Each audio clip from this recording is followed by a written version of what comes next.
For some in financial need, a payday loan seems like a quick and easy way to get the money you need. Well, now those loans are made even easier with cash available online. But as our Eric Waxler discovered, dozens of loan customers are regretting the moment they logged on, and it should serve as a warning to you and your family.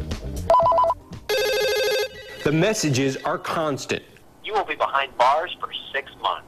And in some cases, threatening. And let me tell you, once you're behind bars, you won't get a single drop of water all year. For Cheryl Luciano, her ordeal started with a payday loan, but she didn't go to one of the local office locations. She did it online. There are dozens of sites offering quick cash, as much as $2,000. Good credit is not a requirement. Cheryl says she desperately needed the money to fly her stepchildren down from New York, so she applied for a loan on the web. I did have reservations about doing it, but I had to get the kids home.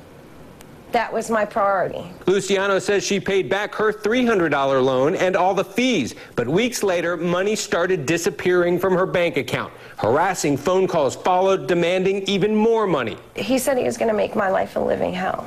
It's online loan sharking, basically. Morgan & Morgan attorney Billy Howard is handling hundreds of cases just like Cheryl's. Some even involve threats of violence. He says many times the collectors are posing as something they're not. They're claiming to be a branch of the FBI or another type of federal officer. That's a federal offense. Howard says caller ID shows the numbers are U.S.-based, but suspects they are originating from other countries because they are constantly changing names. Angie Bolden also went online for a loan, and months after paying it off, she started getting calls at work. I've been threatened that the sheriff is going to come to my job and pick me up.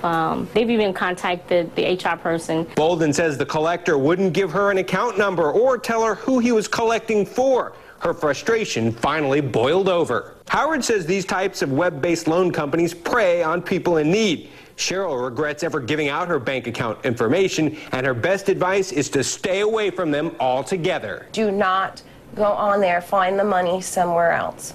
The Federal Trade Commission says they've dealt with just a handful of these types of cases, but they are aware of the problem.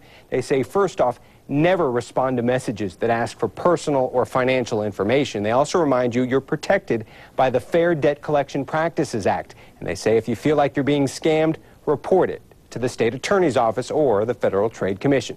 In Tampa, Eric Waxler, ABC Action News.